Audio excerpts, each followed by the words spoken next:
जय हिंद जय भारत। आप सभी छात्राओं का स्वागत है एसटीएम क्लासेज में। और आज हम सभी एक नए टॉपिक के साथ फिर अपने इस कार्य को आगे बढ़ाएंगे। यह जो हमारा उद्देश्य है, जो संकट मोचन सेवा समिति खंड भारत द्वारा लिया गया है, शिक्षा को जन जन तक पहुँचाने के लिए निःशुल्क रूप में आप सभी के लिए बिल्कुल निःशुल्क में यह उपलब्ध है। और जो भी छात्र छात्राएं इच्छुक हों योगदान के लिए, वह डिस्क्रिप्शन में दिए हुए नंबर पर आप योगदान कर सकते हैं। और निवेदन है कि टेलीग्राम ग्रुप को आप लोग ज्वाइन करें, जो डिस्क्रिप्शन में लिंक दी गई है, जिससे आपको सभी PDF मिलती रहे।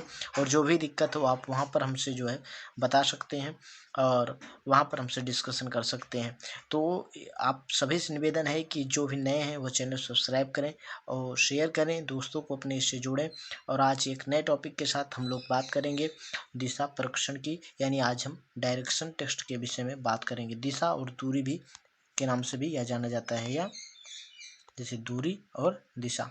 तो आप सभी से मैं ये कहना चाहूँगा कि जितनी भी ऑल इंडिया में परीक्षा होती हैं, तो इस हिसाब से हम पढ़ रहे हैं कि ऑल इंडिया में जितनी परीक्षाएं हैं जिसमें रीजनिंग के क्वेश्चन आते हों, तो वह रीजनिंग का क्वेश्चन जो है हमसे न छूटे। इस प्रकार से हमको एक ही बार में पढ़ना है। और मैं आपसे वादा करता हूँ कि आपको इसके लिए अन्य कहीं पर कोचिंग नहीं करनी पड़ेगी, बस आपको एक एक वीडियो में देखना है। जो हमारा वीडियो होता है, पहला वीडियो में हम जो है थ्योरी के विषय में जानते हैं, यानी पहले उसको समझते हैं कि लेसन में क्या पढ़ना है, कैसे पढ़ना है, और उससे संबंधित सभी विषयों को जानते हैं। और फिर उसके बाद हम उसका प्रैक्टिस जो है अगले वीडियो में करते हैं। तो आइए आज इस क्लास को शुभारंभ करते हैं, दिशा परीक्षण को यानी डायरेक्शन टेस्ट को। देखिए, बचपन से ही हम आप लोग जानते आए हैं कि दिशाएं हमारी जो है कितने प्रकार की होती हैं। 4 प्रकार की हमारी दिशाएं होती हैं: पूर्व, पश्चिम, उत्तर और दक्षिण। ये हमारी 4 दिशाएं होती हैं। आप सभी के लोग को बचपन से पता होगा, देख रहे हैं आपकी पूर्व की दिशा से हमेशा सूरज को उगते आपने देखा है। तो आवश्यक है कि सूर्य पूर्व की दिशा में उगता है और यह सुबह के टाइम उगता है। और पश्चिम की दिशा में सूर्य जो है अस्त होता है, यानी कि सूर्य जो है वह ईस्ट की तरफ से उगता है और वेस्ट में जो है छिपता है। तो यह सुबह यह घटना होती है और यह घटना जो है शाम को होती है। यह आप लोग बचपन से जानते आ रहे हैं। व्यवहारिक भाषा में यह ज्ञान हमको सबको है, बस उस व्यवहार को इस रीजनिंग में उतारना है। और आपको जो है एक एक जो भी पाठ्यक्रम रीजनिंग को आपको पूर्ण होते जाएंगे, चूंकि यह व्यवहारिक ज्ञान पर ही आधारित है। लेकिन आप थोड़ा सा बड़े हो गए, इसलिए अब आपको दिशाओं के विषय में और जानना होगा। इसलिए अब आप 4 से नहीं 8 दिशाओं से हमको काम चलाना पड़ेगा। 8 दिशाओं के विषय में जानकारी प्राप्त करनी पड़ेगी। तो यहाँ हमने देखा कि इसके विषय में हम पहले से जानते हैं, जो कि इन चारों के विषय में हम पहले से जानते हैं: east, west, north and south. यानी पूर्व, पश्चिम, उत्तर और दक्षिण, इन चारों के विषय में हम पहले से जानते हैं। अब इसमें हमको और जानना है। तो इसको देखिए, इस दिशा को हम क्या बोलेंगे? जो नॉर्थ और ईस्ट का जो कोना होता है, इसको हम हिंदी में क्या करते हैं? नॉर्थ ईस्ट का जो कोना हो, अग्निकोण के नाम से जानते हैं। तो अग्निकोण को यहाँ हम क्या करेंगे? नॉर्थ ईस्ट कहेंगे। इसको हम क्या कहेंगे? North east. यहाँ देखिए, ये हमारा क्या हो गया? नॉर्थ ईस्ट हो गया, यानी उत्तर पूर्व। अब हम इसकी बात करें तो ये हमारा पश्चिम है, वेस्ट, और ये हमारा क्या है? नॉर्थ। तो इसको हम क्या बोलेंगे? North west. यानी ये ईशान कोण को हम क्या बोलते हैं? नॉर्थ वेस्ट बोलते हैं, यानी पश्चिम और उत्तर के कोने को। अब ये हमारा क्या है? साउथ है। तो इसको हम क्या बोलेंगे? South west. यानी जो हमारा वायव्य कोण होता है हिंदी में, उसे हम क्या बोलते हैं? साउथ वेस्ट, यानी दक्षिण पश्चिम बोलते हैं। और ये जो हमारा नैऋत्य कोण होता है, यानी कि ईस्ट और साउथ का जो कोना है, उसे हम साउथ ईस्ट के नाम से जानते हैं। तो ये जो है हमारा 8 प्रकार की दिशाएं हैं। ये देखिए, उत्तर, पूर्व, दक्षिण, पश्चिम, ये मुख्यतः 4 दिशाएं होती हैं। लेकिन 4 उप दिशाएं होती हैं, जिसके विषय में हमने आपको बताया: नॉर्थ ईस्ट, साउथ वेस्ट और साउथ ईस्ट। तो इस विषय में हमने यहाँ पर देखा। अब हम इसके आगे और चलते हैं आपको लेकर। देखिए, अब कोई भी व्यक्ति यदि दक्षिणावर्त बाएं से दाएं यदि कोई व्यक्ति दाएं तरफ मुड़ता है, तो वह घड़ी की सुई की, घड़ी हमेशा देखिए, घड़ी कैसे चलती है? इस तरफ चलती है हमेशा, दाएं यानी तो इसको हम क्या बोलते हैं, क्लॉकवाइज यानी घड़ी की दिशा में, और उसके विपरीत हमको क्या बोलते हैं, एंटी क्लॉकवाइज बोलते हैं। तो हम जानते हैं कि दक्षिणावर्त जो चलता है उसको दक्षिणावर्त क्या है, ये घड़ी के समान, और वामावर्त क्या है हमारा, घड़ी के विपरीत दिशा में यानी कि बाएं दिशा में। ये देखिए ये हमारा वामावर्त है और ये हमारा देखिए वामावर्त, ये हमारा क्या है, दक्षिणावर्त है, यानी ये एंटी क्लॉकवाइज और ये जो है क्लॉकवाइज होता है। अब देखिए यदि किसी व्यक्ति का मुंह उत्तर की तरफ है और वह दाएं मुड़ता है, कोई व्यक्ति है जिसका मुंह जो है उत्तर की तरफ है और वह अपने दाएं मुड़ता है, यानी दाएं का मतलब दक्षिणावर्त मुड़ेगा तो किस दिशा में आ जाएगा, पूर्व की तरफ, और अगर बाएं मुड़ेगा तो किस दिशा में आ जाएगा, पश्चिम की तरफ आ जाएगा। देखिए यहाँ पर आप देख सकते हैं कि जब कोई व्यक्ति उत्तर की तरफ जा रहा है तो वह अगर अपने दाएं ओर मुड़ता है तो वह पूर्व की तरफ आ जाएगा, और अगर वह अपने बाएं ओर मुड़ता है तो वह पश्चिम की तरफ आ जाएगा। इस चीज को आपको ध्यान देना है। ये सब चीजें आप जानते होंगे पहले से ही, बस इसको आपको यहाँ रीजनिंग के एक विषय के रूप में पढ़ना है। व्यवहार में तो हम सभी आप जो है जानते हैं। अब यदि किसी व्यक्ति का मुंह पूर्व की दिशा में, यानी कोई व्यक्ति अगर यहाँ इस दिशा में यानी पूर्व दिशा में है और वह दाएं मुड़ता है, आप अगर सूर्य की टाइम, हम सब बचपन से ही देखिए हमारे शिक्षक बताते हैं कि सूर्य की तरफ मुंह करके खड़े हो जाइए, और उसके जो दाहिने होता है दक्षिण होता है और जो बाएं होता है यह उत्तर होता है। बचपन में हम लोग इसी प्रकार से जो है सीखते हैं दिशाओं का, जब हमको ज्ञान नहीं, शुरू शुरू में हमको जब ज्ञान करना होता था तो इसी प्रकार से हम जी सीखते हैं। तो जो पूर्व से जो बाएं की तरफ होता है उत्तर होता है, और जो दाहिनी तरफ होता है उसको हम क्या करते हैं, दक्षिण बोलते हैं। अब हम देखेंगे कि यदि किसी व्यक्ति का मुंह दक्षिण की ओर है तो वह दाएं घूमता है, तो वह किस तरफ उसका मुंह होगा। देखिए अगर कोई व्यक्ति दक्षिण की तरफ है, दक्षिण की तरफ मुंह किए हुए, अगर वह दाएं घूमेगा तो किस तरफ घूमेगा, इस तरफ, और बाएं घूमेगा तो इस तरफ, यानी अगर वह दक्षिण की तरफ से वह दाएं घूमता है कहाँ जाएगा, पश्चिम की तरफ, या बाएं घूमता है तो पूर्व की तरफ आ जाएगा। और इसी प्रकार से हम देखते हैं कि यदि व्यक्ति का मुंह पश्चिम की तरफ है, यदि व्यक्ति का मुंह पश्चिम की तरफ है, दाएं घूमेगा तो उत्तर की तरफ आ जाएगा, और बाएं घूमेगा तो दक्षिण की तरफ आ जाएगा। और अब इसमें एक चीज और आपको देखनी है यहाँ पर कि पाइथागोरस प्रमेय का भी यहाँ पर यूज होता है आपके प्रश्नों में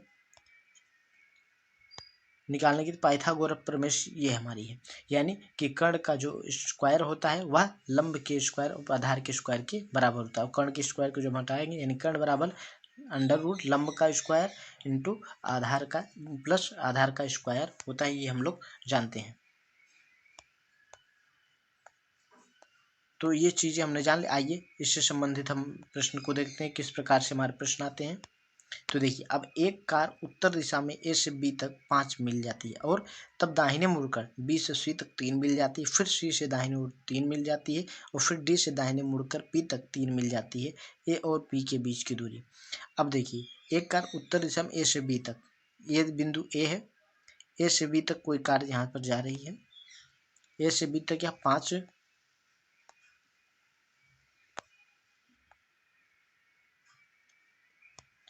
ए से बी तक देखिए ये पूरी दूरी 5 मीटर, यानी ए से चलता है और बी तक 5 मीटर मिल जाता है, और फिर वह दाहिने मुड़ जाता है। अब यहाँ से वह दाहिने मुड़ रहा है तो दाहिने किस तरफ मुड़ेगा, पूर्व की तरफ मुड़ेगा। 3 किलोमीटर सी तक पहुँच रहा है, इस बिंदु तक पहुँच रहा है। अब उसके बाद फिर वह सी से दाहिने और 3 मुड़ता है, यहाँ पर से वो दाहिने मुड़ता है। अगर कोई व्यक्ति उत्तर की तरफ जा रहा है और दाहिने मुड़ेगा, किस तरफ मुड़ेगा, दक्षिण की तरफ मुड़ेगा, इस तरफ मुड़ेगा, तो यह इस तरफ मुड़कर कितने मीटर, 3 मीटर चल रहा है। अब उसके बाद दिया है कि फिर वह डी से दाहिने मुड़कर पी तक जाता है 3 मीटर, अब यहाँ पर पहुंच गया है। अब यहाँ से वो फिर मुड़ता है, यानी कोई व्यक्ति अगर दक्षिणी तरफ आ रहा है और फिर वह दाहिने मुड़ता है तो किस तरफ जाएगा, वो पश्चिम की तरफ जाएगा। तो इस प्रकार से देखिए ये 3 किलोमीटर फिर पहुंचता है। अब पूछा ए और पी के बीच की दूरी, यानी ए इसके बीच की दूरी हमको, ए और पी के बीच, ए इसके बीच की दूरी क्या होगी, ये हमको दूरी को बतानी है। तो सिंपल है, ये हमारी जो पूरी दूरी है क्या है, पूरी दूरी को हमने देखा 5 है, ये इतनी दूरी हमारी 3 है, तो ये इतनी दूरी हमारी कितनी होगी, 5 में से जब हम 5 माइनस 3 करेंगे तो 2, यानी ये दूरी ए और पी के बीच की दूरी, बहुत सिंपल प्रश्न है, ए और पी के बीच की दूरी 2 है, यानी हमारा जो है दूसरा डी वाला ऑप्शन सही होगा। तो इस प्रकार से जो है प्रश्न जो है परीक्षा में पूछे जाते हैं। अब ये दूसरा प्रश्न जो अभी हमको पाइथागोरस प्रमेय के विषय में हमने बताया, तो इसको देख लेते हैं। अब एक व्यक्ति उत्तर दिशा में, एक व्यक्ति है जो उत्तर दिशा से चलना प्रारंभ करता है तथा 4 किलोमीटर चलने के बाद दाएं घूमकर 3 किलोमीटर उस व्यक्ति की मूल स्थान से सीधी दूरी। देखिए इसको देखते हैं। अब कोई व्यक्ति है, देखिए व्यक्ति है जो उत्तर दिशा से चलना प्रारंभ करता है, ये क्या है, उत्तर दिशा है, और ये एक व्यक्ति क्या उत्तर दिशा से चलना प्रारंभ करता है, यहाँ से मूल स्थान, यहाँ से चलना प्रारंभ करता है और 4 किलोमीटर चलने के बाद 4 किलोमीटर किस तरफ, दाहिने की तरफ से चलता है, यानी दक्षिण की तरफ आता है और फिर बाएं घूम जाता है। जब कोई व्यक्ति दक्षिण की तरफ आ रहा है और बाएं जब घूमेगा तो किस तरफ जाएगा, पूर्व की तरफ जाएगा, और पूर्व की तरफ जाने के बाद यह जो है 3 किलोमीटर चलता है। अब पूछ रहा है कि उस व्यक्ति की मूल स्थान, यानी जो ये दूरी है हमको ज्ञात करनी है। अब हमको ये वाली दूरी 4 किलोमीटर पता है, ये वाली 3 किलोमीटर, पाइथागोरस प्रमेय यहाँ पर हम लगाएंगे, यानी कि जो कर्ण का स्क्वायर होता है वह लंब का स्क्वायर प्लस आधार का स्क्वायर होता है। अब यहाँ कर्ण हमारा क्या है कि ये है, लंब हमारा ये है और हमारा आधार ये है। तो इस प्रकार हम देखेंगे कि यहाँ से लेकर यहाँ तक की जो दूरी है हम किस प्रकार से निकालते हैं। तो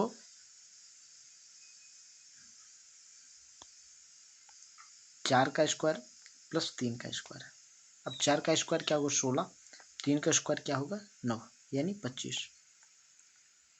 अब ये दूरी क्या है, स्क्वायर में है, तो 25 का किसका स्क्वायर है, तो 5 का,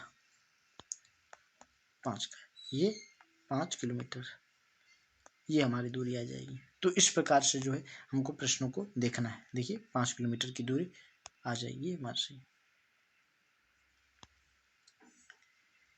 अब आइए टाइप तीसरे प्रकार के प्रश्न को हम देखते हैं, किस प्रकार का प्रश्न आता है। तीसरा वाला प्रश्न देखते हैं, टाइप 3 हम देखते हैं। अब एक ये वाला प्रश्न देखिए, ए का कार्यालय बी के कार्यालय से 5 किलोमीटर उत्तर में स्थित है। बी अपने कार्यालय से चलता है और 2 किलोमीटर ए के कार्यालय की ओर जाता है, फिर वह दाएं घूमता है और 3 किलोमीटर जाता है, और फिर बाएं घूमता है और 3 किलोमीटर जाता है। ए के कार्यालय पहुंचने के लिए उसे किस दिशा में घूमना होगा। अब चलिए इसको हम लगाते हैं, थोड़ा आप देखिए इसको ध्यान से, और बस जो कह रहा है, देखिए प्रश्न में जो कह रहा है उसको हमको सुनना है। बस प्रश्न में जो कह रहा है उसको आप सुनेंगे तो आपका प्रश्न जो है ऑटोमेटिक हल हो जाएगा। देखिए प्रश्न में क्या कह रहा है, ए का कार्यालय बी के कार्यालय से 5 किलोमीटर उत्तर में स्थित है। अब ये मान लीजिए यहाँ पर क्या है, ये ए का कार्यालय है और ये बी का कार्यालय है, चूंकि उत्तर में स्थित है। ए का कार्यालय बी के कार्यालय से 5 किलोमीटर, ये क्या 5 किलोमीटर उत्तर में स्थित है, ठीक है। ए का 5 स्थित है और 2 किलोमीटर ए के कार्यालय की ओर जाता है। अब स्थित है, बी अपने कार्यालय से चलता है, हमने देखा कि यहाँ ए है, बी यहाँ से चलता है और 2 किलोमीटर ए के कार्यालय की ओर जाता है, यहाँ पर आता है, यानी 2 किलोमीटर यहाँ तक आता है। ये ए का कार्यालय है, ये 2 किलोमीटर आता है, और यहाँ पर आने के बाद ये फिर दाएं घूमता है। यहाँ पर आने के बाद ये किस प्रकार से घूम रहा है, दाएं घूम रहा है। अब देखिए कोई व्यक्ति दक्षिण की तरफ चल रहा है, दाएं घूमेगा तो पश्चिम की तरफ आए, यानी इस तरफ आता है, इस तरफ घूम जाता है, यानी पश्चिम की तरफ, और 3 किलोमीटर चलता है। अब फिर वह बाएं घूमता है और फिर 3 किलोमीटर चलता है, यानी बाएं घूमता है। तो पश्चिम की तरफ कोई व्यक्ति जा रहा है, बाएं जाएगा तो ये इधर आएगा 3 किलोमीटर। अब ए के कार्यालय पहुंचने के उसे किस दिशा में घूमना होगा, यहाँ से पहुंचा है बी और ये क्या है, ए का कार्यालय यहाँ है, तो इसको किस दिशा में, पूर्व दिशा में घूमना होगा, क्योंकि इसके पूर्व में ए का कार्यालय है। तो बहुत सिंपल ये प्रश्न था, देखा आपने। तो यहाँ पर हमारा जो आंसर होगा वह क्या होगा, पूर्व की दिशा में।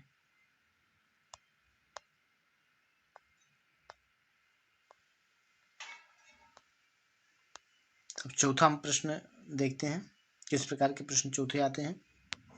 चौथा टाइप देखते हैं इसमें, यदि उत्तर पूर्व पश्चिम हो जाए तथा उत्तर दक्षिण दिशा हो जाए और अन्य दिशा भी इसी प्रकार बदले तो पूर्व क्या हो। यानी इसमें यहाँ पर दिशाओं को बदलने के लिए कहा जा रहा है। देखिए, हम जो हमारा वास्तविक में क्या होता है, इस तरीके से होता है वास्तविक में कि पूर्व इधर होता है, फिर पश्चिम इधर होता है, इधर उत्तर होता है, इधर दक्षिण होता है।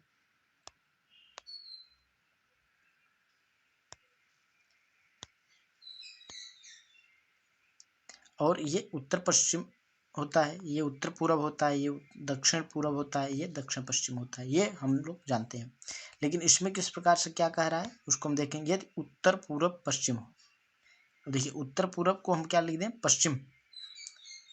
उत्तर पूर्व क्या हो, पश्चिम हो, ये क्या हो, पश्चिम। और उत्तर दक्षिण पूर्व हो जाए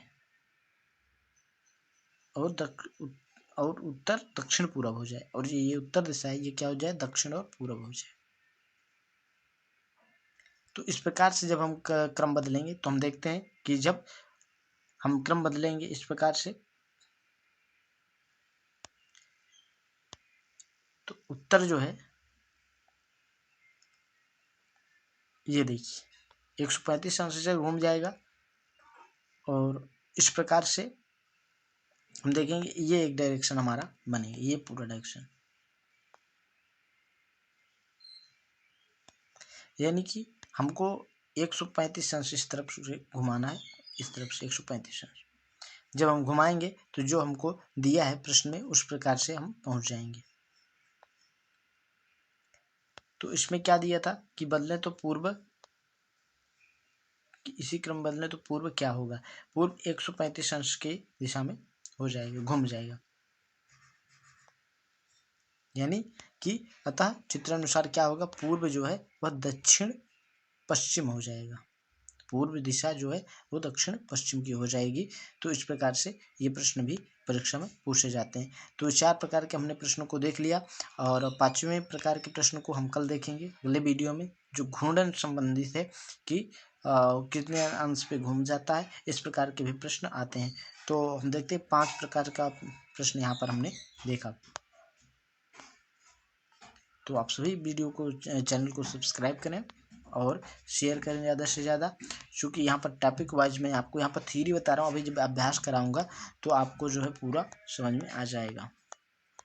एक बार मैं आपको दिखा दूँ कि किस किस प्रकार का यहाँ पर प्रश्न पूछा जाता है। देखिए, तो यहाँ पर पहला जो टाइप का प्रश्न आता है, प्रारंभिक बिंदु से अंतिम बिंदु की दूरी ज्ञात करना, प्रारंभिक बिंदु से अंतिम बिंदु की दिशा ज्ञात करना, अंतिम बिंदु से प्रारंभिक बिंदु की दिशा ज्ञात करना, और वर्तमान की दिशा ज्ञात करना। ये जो है हमने प्रश्न को पढ़ लिया है इसमें, और इन्हीं विषयों पर हम चर्चा करेंगे। इसी प्रकार के जो है प्रश्न हमारे परीक्षा में पूछे जाते हैं। तो आप सभी से निवेदन है कि अपना सहयोग बनाएं, और जब ब्लैक बोर्ड वगैरह की व्यवस्था हो जाएगी और अच्छी व्यवस्था हो जाए और समझ में आ जाएगा आपको, तो आप सभी लोग जुड़े रहें और अपना सहयोग बनाते रहें। धन्यवाद। जय हिंद, जय भारत।